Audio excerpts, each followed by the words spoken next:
Good morning all of you. हमारे YouTube channel geography junction पे आपका एक बार फिर हार्दिक स्वागत है। आज हम मानव भूगोल की श्रृंखला को आगे बढ़ाते हुए मानव भूगोल में अपन पढ़ेंगे कि मानव भूगोल में कुछ विचारधाराएं हैं, कुछ भौगोलिक विचारधाराएं, जैसे अपन ने पिछले अध्याय में पढ़ा था कि नियतिवाद या निश्चयवाद क्या होता है। उससे आगे की विचारधारा है। अगर आपने वो वीडियो नहीं देखा तो पहले वो वीडियो देखें ताकि ये विचारधारा आपको आराम से समझ में आ सके। तो अपन आज की विचारधारा के बारे में बात करते हैं कि आज हम बात करने वाले हैं संभववाद, यानी संभववाद। तो संभववाद की विचारधारा क्या कहती है और उसके जो समर्थक कौन कौन है और उसकी आलोचना किस प्रकार से होती है। तो अपन बात करते हैं कि पहली बार कि जो संभववाद है उसको अपन सामान्य अर्थ में क्या कह सकते हैं। तो अपन बात करते हैं कि संभववाद को मैं सामान्य अर्थ में आपको बता सकता हूं एक दो लाइन में कि जो नियतिवादी विचारधारा थी वो कहती थी कि प्रकृति सर्वश्रेष्ठ है, लेकिन संभववादी जो विचारधारा है जिसके समर्थक ब्लांस, फेब्रे, बेरोज, कार्ल सावर, ये रिटर, ये जितने भी समर्थक है ये क्या मानते हैं, ये मानते हैं प्रकृति अपने स्थान पर है लेकिन मनुष्य गौण कारक नहीं है, मनुष्य खुद एक सक्रिय कारक है। मनुष्य इस पर्यावरण में रहकर अपने आप में जो परिवर्तन करना चाहता है, मनुष्य को जिस प्रकार जिस चीज की आवश्यकता होती है, जिस वस्तु की आवश्यकता होती है, मनुष्य उसका आविष्कार करके प्रकृति से उसको दूर कर सकता है। यानी प्रकृति उसको प्रदान नहीं करती है लेकिन मनुष्य कृत्रिम रूप से उसको बना के या उसकी खोज करके उसको दूर कर सकता है। तो इस प्रकार से मनुष्य भी एक सर्वोपरि कारक के रूप में कहने वाली जो विचारधारा है, मनुष्य को सक्रिय कारक के रूप में वाली बताने वाली विचारधारा है, वो है संभववाद। संभववाद क्या कहता है कि पर्यावरण में, वातावरण में हर जगह संभावना है कि मनुष्य ये कर सकता है। जो मनुष्य को निष्क्रिय मानते हैं उसमें यह संभववादी कहते हैं नहीं, मनुष्य निष्क्रिय नहीं है, मनुष्य एक खुद सक्रिय कारक के रूप में अपनी भूमिका निभाता है। तो बात करते हैं अपन संभववादी विचारधारा की। संभववाद या अपन इसको कह सकते हैं संभाव्यवाद। संभववाद या इसको अपन क्या कह सकते हैं, संभाव्यवाद की भौगोलिक विचारधारा। तो बात करते हैं संभाव्यवाद या संभववाद का जो जन्मदाता माना जाता है वो फ्रांस देश को माना जाता है। मैंने आपको पहले ही बताया था कि जो फ्रांसीसी भूगोलवेता थे वो संभववादी या मानव भूगोल पे जोर देते थे और जो जर्मन भूगोलवेता थे वो भौगोलिक यानी भौतिक भूगोल पे जोर देते थे। तो यह है आपके मानव भूगोल पे जोर देने वाले फ्रांसिस भूगोलवेता, जितने भी फ्रांस के भूगोलवेता है। जैसे बात करते हैं इनके अनुसार, यानी संभववाद की विचारधारा के अनुसार मानव पर्यावरण की एक कठपुतली है। ये जो संभववादी विचारधारा क्या कहती है कि मानव पर्यावरण की एक कठपुतली अथवा उसका दास है। यद्यपि ये मानते हैं कि हाँ, मानव एक तरह से प्रकृति जो प्रदान करती है वो चीज मानव धारण करता है या वो उसके अनुसार चलता है, लेकिन क्या कहता है, वह प्रकृति से प्रभावित होता है, वो प्रकृति से प्रभावित होता है और तथापि वह अपने बुद्धि बल और कार्य कुशलता के आधार पर पर्यावरण को भी प्रभावित करता है। यानी मानव प्रकृति का अनुसरण तो करता है, प्रकृति के जो प्राकृतिक संसाधन है उनको उनके उपयोग से ही नई चीजें बनाता है, लेकिन जो मानव है वो एक निष्क्रिय कारक नहीं है। मानव खुद क्या करता है, अपने जो बुद्धि बल है या अपने जो मस्तिष्क है या अपने दिमाग से जो काम करता है, या मानव अपनी कार्य क्षमता के आधार पर, मानव अपने चरित्र या चातुर्यता के अनुसार, मानव अपनी श्रेष्ठता को आगे बढ़ाने के लिए या नई नई खोजों के माध्यम से मानव क्या करता है कि प्रकृति में एक सक्रिय कारक के रूप में अपनी भूमिका निभाता है। मानव खुद क्या है, पर्यावरण प्रकृति के अनुसार चलता है, लेकिन जो अपने के अनुसार खोज वगैरह, नवीन आविष्कार वगैरह, उसके अनुसार वो एक सक्रिय कारक के रूप में रहता है अपने कार्य बल या बुद्धि बल के आधार पर। फिर अपन बात करते हैं विज्ञान व प्रौद्योगिकी के विकास के साथ साथ मनुष्य की प्राकृतिक शक्तियों पर विजय पाने की अब क्षमता क्या हो गई है, बढ़ गई है। पहले अपन क्या कहते थे कि जब बाढ़ आता था, जैसे प्राकृतिक आपदा है वो सर्वोपरि थी, यानी जैसे प्रकृति चाहेगी वैसा ही होगा, मानव के हाथ में कुछ नहीं है। जैसे बाढ़ आना, भूकंप आना, जैसे ज्वालामुखी का फटना, ये सारी क्रियाएं क्या है, जैसे सूखापन, ये सारी क्रियाएं क्या है, प्राकृतिक आपदा है जिसका प्रकृति का पूर्ण नियंत्रण है। तो उस समय मानव के पास ज्यादा संसाधन नहीं थे और जिस प्रकार से मानव की खोजें ज्यादा नहीं थी, तो उस समय मानव एक निष्क्रिय कारक था। लेकिन जब 20वीं शताब्दी या 19वीं शताब्दी की बात की जाए, 19वीं के उत्तरार्ध की, तो जब जब मानव ने अपनी आवश्यकता के अनुसार, अपने कार्य बल के अनुसार, अपनी बुद्धि बल के अनुसार, जैसे बाढ़ आई तो बाढ़ के लिए बाढ़ जो भविष्यवाणी केंद्र बना दिया, यानी बाढ़ की प्रारंभ में सूचना मिल सकती है, जैसे भूकंप की मिलती है, जैसे ज्वालामुखी फटने से पहले की जो क्रियाएं होती है उसके अनुसार मानव भविष्यवाणी कर सकता है। मानव ने कुछ ऐसे उपकरण बनाए जिससे कि पता चल जाता है कि प्रकृति में अब क्या होने वाला है। कुछ संभावनाएं हैं जो मानव को प्रकृति में श्रेष्ठ बताने का प्रयास करती है, जैसे मानव ने बाढ़ नियंत्रण केंद्र बना दिया। अब बाढ़ तो आएगी, प्रकृति का नियम है, लेकिन बाढ़ को नियंत्रण करने वाला कौन है? मानव है। मानव ने कुछ ऐसे उपाय खोज रखे हैं कि बाढ़ को भी वो नियंत्रण कर सकता है। जैसे भूकंप आया तो भूकंप आया, उससे हानि हुई, लेकिन मानव उस हानि से वापस उसकी भरपाई भी कर सकता है, या मानव उस हानि से कम, जैसे भूकंप मापी से या भविष्यवाणी यंत्रों के माध्यम से भूकंप आने से पहले ही या सुनामी आने से पहले ही मछुआरों को समुद्र से दूर या जलाशय या अपन समुद्री तट से दूर जाने के लिए कह दिया जाता है कि सुनामी आने वाली है तो या बाढ़ आने वाली है, तो इसकी जानकारी पहले हो जाती है। क्यों हो जाती है? क्योंकि मानव ने अपने बुद्धि बल और कार्य बल के आधार पर कुछ ऐसे उपकरण बनाए हैं जिससे कि उनको पहले ही जानकारी मिल सके, और मानव के द्वारा रेडियो में या मानव जन सूचना केंद्रों के माध्यम से प्रत्येक मानव या जो प्रकृति में है उन सक्रिय कारकों को बता सके कि बाढ़ आने वाली है, भविष्यवाणी कर सकता है। उस भविष्यवाणी से जन और धन की बड़ी हानि होने से बच सकती है या बड़ी हानि से टल सकती है। तो इस प्रकार मानव एक सक्रिय कार्य के रूप में अपनी भूमिका बताता है कि जैसे जैसे विकास, जैसे जैसे विज्ञान का स्तर बढ़ रहा है, जैसे जैसे मानव प्रकृति पर पूर्ण नियंत्रण करने जाता है, पूर्ण नियंत्रण मानव का होता जाता है धीरे धीरे। जैसे अपन बात करते हैं संभववाद जो शब्द है, सबसे पहले जो संभववाद शब्द का प्रयोग करता थे या सर्वप्रथम संभववाद शब्द किसने दिया? फेब्रे नामक भूगोलवेता ने दिया। नाम है फेब्रे, याद रखना फेब्रे।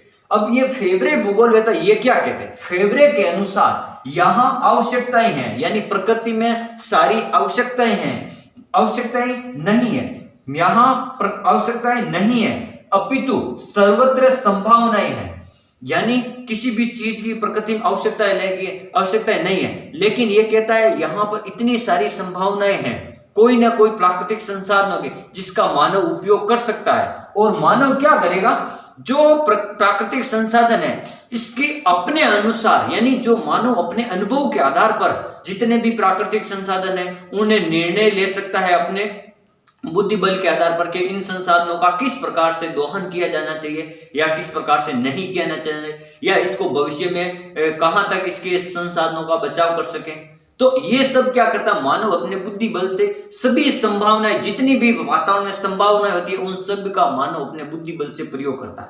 कि जैसे अपन आगे बात करते हैं, विडाल डी ला एक ब्लास जो भूगोलवेता है, इन्होंने क्या कहा था? इन्होंने संभववाद का संस्थापक माना जाता है। उन्होंने एक पुस्तक लिखी थी मानव भूगोल के सिद्धांत, 1923 में लिखी थी जर्मन भाषा में, 1923 में और जर्मन भाषा में।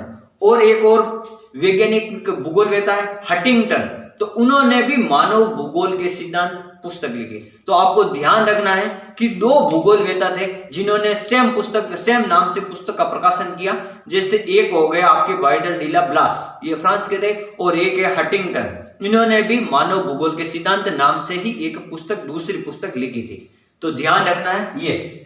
और जो वाइडल डी ला ब्लास है, इन्होंने सर्वाधिक मानव भूगोल या संभववाद की विचारधारा पर प्रकाश डाला था अपनी पुस्तक के अंदर। तो इनको संभववाद का क्या कहते हैं? संस्थापक कहा जाता है। संभववाद का संस्थापक किसे कहते हैं? वाइडल डी ला ब्लास को। जैसे ब्लास ने भौगोलिक एकता के सिद्धांत के अतिरिक्त मानव को एक सक्रिय कारक माना है। अब ब्लास क्या कहते हैं कि जो अपन मान लिया कि भौगोलिक एकता या जो प्रकृति में या वातावरण में जो कुछ घटनाएं हो रही है उसको भी माना, लेकिन उन्होंने ये नहीं माना कि मानव निष्क्रिय है, उन्होंने ये माना कि मानव खुद एक क्या है? सक्रिय कारक के रूप में अपनी भूमिका निभाता। तो ये ध्यान रखना, ब्लास ने कहा था। ब्लास के अनुसार मानव अपनी इच्छा अनुसार, जो मैंने अभी बताया था, मानव अपनी इच्छा अनुसार प्राकृतिक संसाधनों यानी पर्यावरण या प्राकृतिक संसाधनों का उपयोग कर सकता है। मानव क्या कर सकता है? प्राकृतिक संसाधनों का उपयोग अपने बुद्धि बल या बाहुबल के आधार पर अपने निर्णय के अनुसार जैसी उसको इच्छा है, जैसे उसको संभावनाएं लगती है, उसके अनुसार कर सकता है। फिर बात करें अगली कि प्रकृति एक परामर्शदाता है। प्रकृति आपको कह सकती है, प्रकृति आपको परामर्श दे सकती है, लेकिन प्रकृति परामर्शदाता से आगे कुछ नहीं है। बाकी सारा जो निर्णय करता होता है वो मुख्य रूप से मानव होता है। प्रकृति ने हमें संसाधन दे दिए, इतनी सी बात, समाप्त। फिर प्रकृति कुछ नहीं कहेगी। अब प्राकृतिक संसाधनों का किस प्रकार से उपयोग करना है, किस प्रकार से उनका दोहन करना है, किस प्रकार से उनको संसाधनों को आगे भविष्य के लिए कितने टाइम के लिए आगे के लिए रखना है, ये सब मानव के ऊपर डिपेंड करता है। मानव अपने बुद्धि बल के अनुसार उनको आगे के लिए कितने टाइम पीरियड के लिए बढ़ाना चाहता है, तो वो सब मानव के ऊपर। प्रकृति ओनली आपको परामर्श दे सकती है, इससे ज्यादा कुछ नहीं है। बाकी सब क्रियाएं कौन करता है? मानव करता है। मानव एक सक्रिय कारक है, ये कहते हैं ब्लास। फिर अगली बात कहते हैं कि जीन ब्रून्स, एक भूगोलवेत्ता थे जीन ब्रून्स, उनके अनुसार प्रकृति आदेश नहीं किंतु अनुमति प्रदान करती है। अब ये क्या कहते हैं? प्रकृति आपको आदेश नहीं दे रही है, प्रकृति तो आपको अनुमति दे रही है कि आप प्राकृतिक संसाधनों को उपयोग कर सकते हैं। प्रकृति क्या कह रही है जीन ब्रून्स के अनुसार? कि प्रकृति आपको आदेश नहीं दे रही है, प्रकृति तो आपको अनुमति दे रही है कि आप प्राकृतिक संसाधनों का उपयोग कर सकते हैं। फिर क्या कहते हैं? ये कहने वाले एक तो ब्रून्स थे, इसके अलावा दो और भूगोलवेत्ता थे, जैसे मैंने नाम लिखा थॉमस, एक भूगोलवेत्ता है थॉमस और एक का नाम है व्हाइटबेक। ये तीन भूगोलवेत्ता थे, थॉमस, व्हाइटबेक और ब्रून्स। तीनों भूगोलवेत्ताओं ने एक ही बात कही थी कि प्रकृति आपको आदेश नहीं देती है, प्रकृति आपको अनुमति देती है कि आप प्राकृतिक संसाधनों का उपयोग कर सकते हैं, या प्रकृति में जितने भी जो मानव की आवश्यक चीजें हैं उनका मनुष्य अपने स्व निर्णय के अनुसार या अनुभव के अनुसार उसका उपयोग कर सकता है। यह कहा था जीन ब्रून्स ने। एक और भूगोलवेत्ता पढ़ते हैं अपन, एच बेरोज। ये एच बेरोज ने मानव पारिस्थितिकी विचारधारा, मानव और जो पारिस्थितिकी विचारधारा है, इसके संस्थापक माना जाता है। ये कौन है? एच बेरोज है, जो मानव पारिस्थितिकी विचारधारा के संस्थापक माने जाते हैं। एक और भूगोलवेत्ता बोरो, एक भूगोलवेत्ता है बोरो। उन्होंने क्या कहा था? बोरो ने पर्यावरण की अपेक्षा मानव को अधिक महत्वपूर्ण माना था। ये बोरो भी इनके ही समर्थक है संभववाद के। ये भी क्या कहते हैं? पर्यावरण से ज्यादा मानव महत्वपूर्ण है और मानव एक सक्रिय कारक है। फिर अगली बात करते हैं कार्ल सावर। कार्ल सावर क्या कहते हैं कि संभववाद प्रकृति पर, जो संभववाद है वो प्रकृति पर मनुष्य की विजय को बढ़ा चढ़ाकर बताता है। ये जो संभववाद है ना, ये इसकी एक थोड़ी बहुत आलोचना करने वाले अपन कह सकते हैं, ये जो कार्ल सावर है इनको अपन क्या कह सकते हैं? ये थोड़ी बहुत आलोचना करने वाले कह सकते हैं। उन्होंने एक बात कही कि जो ये प्रकृति है, जो ये मनुष्य पर विजय, आप मनुष्य की जो श्रेष्ठता बता रहे हो प्रकृति में, लेकिन ये जो संभववादी विचारधारा है ये मनुष्य को थोड़ा बढ़ा चढ़ाकर बता रही है, ये हकीकत नहीं बता रही है। ये बात कहने वाले थे कार्ल सावर। ये अपन बात करते हैं कार्ल सावर की। इन्होंने कहा था कि जो संभववादी जो प्रकृति है, ये प्रकृति पर मानव की विजय को बढ़ा चढ़ाकर बता रही है। मानव इतना है नहीं जितना आप बता रहे हो, सब कुछ क्या है ये बोल रहे हैं, कुछ प्रकृति का भी हाथ है।